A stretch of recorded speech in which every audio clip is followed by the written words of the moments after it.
El rol de la vanguardia en tiempos de luchas y guerras interimperialistas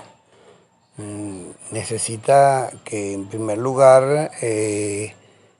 definamos con claridad algunos conceptos que tienen incluso su origen no propiamente en la lucha política, sino en la lucha militar, ¿no? Sí, el concepto de vanguardia originalmente es la parte de un cuerpo armado que va adelante, va señalando el camino, son los combatientes que garantizan la mejor conducción de un cuerpo de, de guerrilleros, un cuerpo de soldados. Eso Lenin lo aplica en el sentido de la organización política. Incluso recordemos algo que dijo un gran pensador sobre las artes militares que se llama Klaus von Clausewitz, que él planteó que la guerra era política, pero por otros medios. O sea que incluso esa utilización de términos militares en la lucha política, sobre todo en la lucha de los revolucionarios, viene especialmente por esa connotación de la lucha militar como una extensión de las contradicciones políticas. Es decir, en ese sentido, el término vanguardia se aplica a la avanzada más clara en el desarrollo de una lucha por la revolución, ya sea una revolución democrática, una revolución socialista, una lucha, vamos a decir, en los términos del marco burgués o una combinación de cuestiones de liberación nacional con formas de mejoramiento o crecimiento de las formas de expresión democrática. Es decir, en esa dirección nosotros hemos visto que el concepto de vanguardia es un concepto que no solamente quiere denotar arrojo, valentía, audacia, capacidad de poder organizar y dirigir a un grupo de luchadores en la dirección adecuada y tratando de hacer un uso lo más eficaz y eficiente posible de los recursos humanos y materiales con que se cuenta. Entonces, vanguardia, un término que viene también del francés, avant-garde, significa ese grupo de personas que se han organizado para llevar, como decir, un movimiento social mucho más amplio en una dirección. Ahí también hay otros términos que ya vimos en una ocasión pasada que se refieren un poco a la estrategia, a la táctica. Quizás en este caso hay un término que también pudiera verse como sinónimo de vanguardia. Es el uso de la palabra Estado Mayor. Es decir, nosotros en la lucha por la revolución socialista, las clases trabajadoras, en particular la clase obrera, utiliza diversas formas de acción, algunas defensivas, otras para mejoramiento de los niveles de explotación y por lo tanto, es decir, ese conjunto de luchas,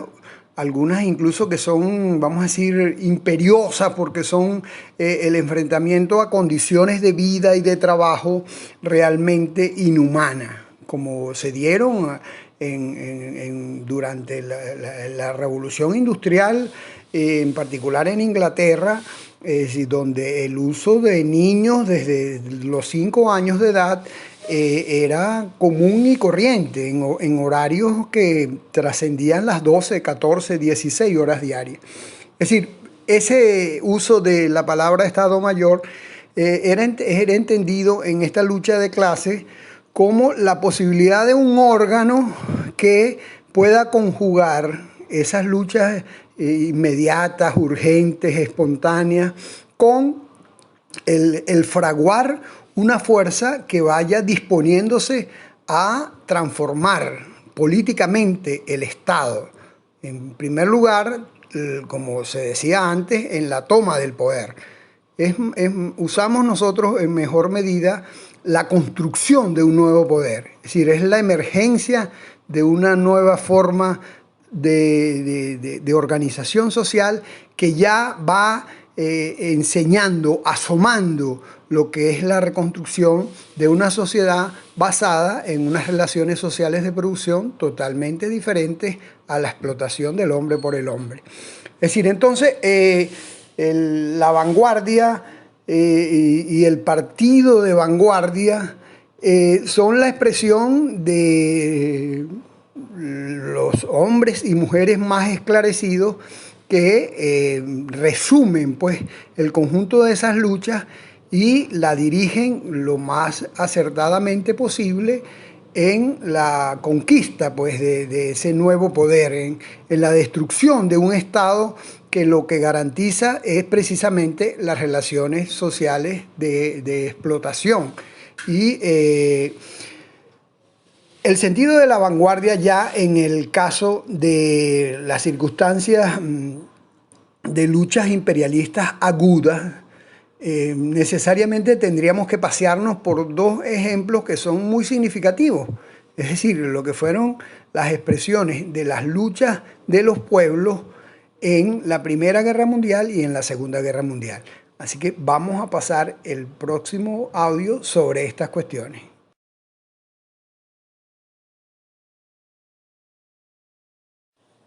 O sea, el espacio específico del rol de la vanguardia del Partido Revolucionario en medio de unas luchas interimperialistas requiere en primer lugar que nos paseemos por algunos ejemplos. Decíamos que la Primera y la Segunda Guerra Mundial fueron precisamente expresiones de esas conflagraciones que se dan por la lucha de los imperialismos. En particular, la primera estuvo concentrada en Europa. La Segunda Guerra Mundial incluso ya entran en juego con gran ímpetu Estados Unidos. Es decir, en la Primera Guerra Mundial se evidenciaba que al primer motor, vamos a decir, industrial del mundo, que había sido Inglaterra desde finales del siglo XIX, ya Alemania había logrado avances muy significativos, tanto en la producción de maquinaria y en la industria pesada. Total que aun cuando las anécdotas de cómo se inicia la Primera Guerra Mundial de verdad son cuestiones que no son las que determinan pues, el fondo de los intereses que estaban confrontándose en ese momento. Es decir, en medio de esa confrontación, fundamentalmente de Alemania, Rusia, Inglaterra, Francia, precisamente divididos también en bloques, era para garantizar pues, las condiciones de expansión de sus productos y de sus mercados. Y en medio de esa confrontación, la postura de unos socialdemócratas fue plegarse a los gobiernos reaccionarios, y que eran lo que se llamaba los que habían claudicado, y como el renegado Kautsky, por ejemplo, pero otros que habían sido buenos dirigentes socialdemócratas, se plegaron a una línea de favorecer a sus propios países en esa confrontación, y es donde se distinguen las posturas de los bolcheviques, que son los que llevan la bandera fundamental, pero y en general la parte mayoritaria de la Segunda Internacional, que se proponen convertir esa guerra interimperialista en una guerra de liberación de los pueblos. O sea, que los trabajadores convertidos en soldados dirigieran sus fusiles contra quienes los estaban explotando.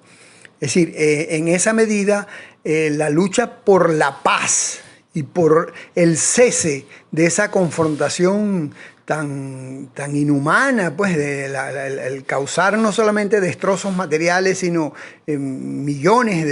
de muertos, es precisamente el llamado de Lenin y de los bolcheviques, que se resumía en 3 palabritas: paz, trabajo y tierra. Es decir, era el llamado de una sociedad que todavía estaba muy, en comparación con estas otras 4 que mencioné, estaba muy retrasada en su desarrollo industrial. Era una sociedad todavía muy agraria. Y es precisamente cuando se aprovecha esas contradicciones interimperialistas para provocar tanto el cese de una monarquía como la apertura que la apertura de un proceso de creación de una república también estuviese vinculado, fuera un proceso que no se detuviese solamente en la conquista de derechos burgueses, sino que también tendiera a dar respuesta a los verdaderos problemas de los trabajadores, del pueblo en general. Y es por eso que en 1917, luego de la conquista de ese espacio republicano, los pueblos continúan llamando al cese de esa guerra funesta, con la creación de un Estado de nuevo tipo, un Estado basado en los consejos, en las asambleas, un Estado que era incipientemente socialista. Durante la Segunda Guerra Mundial, ya las expresiones de esos intereses económicos de las potencias es mucho más abierto. Es decir, aun cuando lo más notable son las grandes ambiciones que tenía el imperialismo alemán, ya incluso haber copado buena parte de Europa y llegar a las afueras de Moscú. Es decir, ya tenían un proyecto que no solamente era de imposición de esas teorías racistas, sino también de fundamentar ya a un nivel mucho más amplio la imposición de un imperialismo que fuese el hegemónico indiscutible. La unión incluso ya corrido bastante tiempo, la unión entre las fuerzas representadas por Stalin, por Roosevelt y por Churchill, implicaron una alianza que era necesaria para detener esa enorme maquinaria militar que se había construido en Alemania y que ya se desplegaba por toda Europa, Asia, y con avances de verdad de gran magnitud. Es decir, en medio de eso, ¿qué hacían los revolucionarios? En primer lugar, incluso años antes del comienzo de las hostilidades, la Tercera Internacional se dedicó a un llamado a la paz y a la creación de frentes populares, que era la posibilidad de reunir no solamente a los sectores proletarios, marxistas, revolucionarios, sino incluso a los sectores democráticos burgueses, en función de ponerle un dique a eso que ya se veía venir. Es decir, la proposición de los frentes populares frente a la amenaza de esa conflagración mundial fue uno de los proyectos que, dirigidos por Dimitrov, pero en general representaban la posibilidad de detener esa enorme conflagración mundial. En medio de esa confrontación también se dieron posiciones ya claudicantes, el browderismo en Estados Unidos, posiciones que empezaron por aliarse con los sectores democráticos burgueses, pero arriando las banderas de la lucha revolucionaria, de la lucha por el socialismo, escondiéndolas en muchos casos. Es decir, en medio de eso, el avance que se dio en Asia de procesos que eran fundamentalmente de liberación nacional, de pueblos que eran sometidos durante muchos años, que fueron sometidos por diversos países europeos, vieron la oportunidad de colarse en medio de esa guerra interimperialista, de colar sus propuestas nacionalistas. Y es precisamente cuando surge la República Popular China, pero antecedida, vamos a decir, por el triunfo de los sectores, vamos a decir, burgueses representados en Chiang Kai-shek, pero apenas 4 años después de finalizar la Segunda Guerra Mundial, ya las fuerzas que representaba Mao Zedong eran las que lograron, pues, conquistar el poder. Pero eso también se dio en otros países asiáticos, en Vietnam, y que duraron muchos años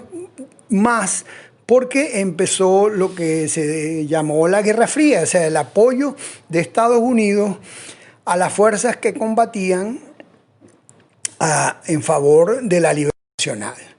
Y eso hizo retardar muchos procesos, como en Corea, como en Vietnam, ya nos lleva ya a la década de los 70.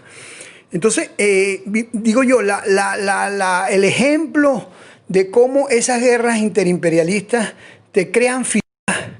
que de verdad pueden ser aprovechadas por los revolucionarios, no solamente para ser buenos defensores de las conquistas democráticas y conquistas que tienen que ver con el desarrollo, vamos a decir, de las capacidades productivas aún no convertidas en relaciones socialistas de producción, pero sí en un concepto de enfrentamiento al sometimiento de los imperios. Y entonces, en ese sentido, quizás esos dos ejemplos que hemos mencionado nos indican, pues, cuál debe ser la postura de unas posiciones de vanguardia frente al incremento de las pugnas y las confrontaciones interimperialistas.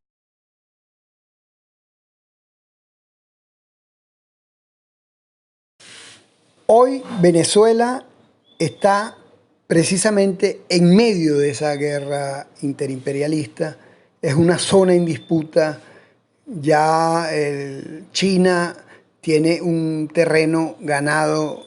en gran medida, no solamente aquí en Venezuela, sino en América Latina,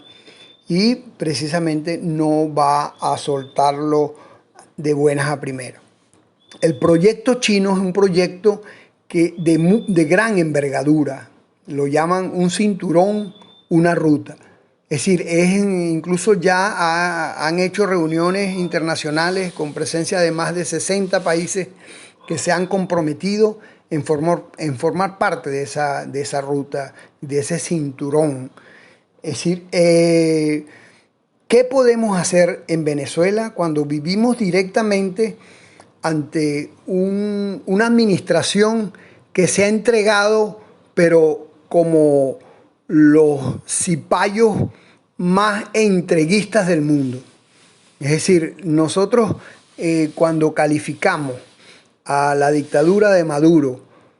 como un régimen antinacional, un régimen, aparte de otras caracterizaciones delincuenciales, es decir, es un régimen que ha decidido plegarse a las imposiciones de China y de Rusia. Y por supuesto ahí Cuba juega un papel de secundón, y de verdad que es lastimoso como ver a una nación que en algún momento, hace unas cuantas decenas de años, era ejemplo de lucha libertaria, hoy apuntalando un régimen tan retrógrado como el de Maduro. Sí, pero bueno, estamos en estas circunstancias y esta lucha precisamente en nuestro territorio da para levantar consignas democráticas. Ahora, en la medida que nosotros defendamos fervientemente el concepto libertario de la democracia de las mayorías, es decir, que no se quede en una democracia solamente formal, restringida a la emisión de un voto, sino que sea la presencia permanente del pueblo organizado, tratando de incidir en las determinaciones fundamentales que se den en nuestro país en torno a la reconstrucción, en torno a las direcciones fundamentales que deben darse al desarrollo económico, a la cobertura a esta deuda social tan enorme. Es decir, frente a eso, nuestra labor tiene que ser la de estar en primera fila en la lucha contra este régimen, entendiendo que este régimen ya ha decidido formar parte de ese conglomerado que apoya ese proyecto hegemónico de China, de una ruta, un cinturón, una ruta. Es decir, el partido ha sido, y varios compañeros han escrito sobre estas circunstancias, y esto tendríamos que verlo a la luz también del crecimiento de la disposición del pueblo, pero vinculado fundamentalmente a la obtención de respuestas frente a una situación tan calamitosa que es prácticamente la destrucción de los servicios públicos, la inexistencia de cualquier regulación en torno a salario, en torno a empleo, trabajo, la desaparición de la seguridad social, la destrucción del sistema, vamos a decir, de salud pública, la destrucción del sistema educacional. Es decir, los retrasos históricos que estamos viviendo nosotros, es decir, nos llevan a ser de verdad los promotores más acérrimos de la lucha por derrocar esta dictadura. Y esa es una postura fundamental de que nosotros podemos quebrar, pues, esa actitud de postración ante el imperialismo chino, apoyado con el BRICS, en general como el bloque del BRICS, y en esa medida apuntalar cosas que para nosotros son fundamentales, como es la democracia participativa y protagónica, la construcción de las asambleas como la nueva forma de expresión de una democracia que no se restringe al voto. Es decir, yo creo que en esas cuestiones está lo fundamental de la actitud de un sector de vanguardia, de un partido ante la circunstancia que hoy vivimos. Quizás voy a cerrar con una lectura de un pequeño texto escrito por Lenin en 1902.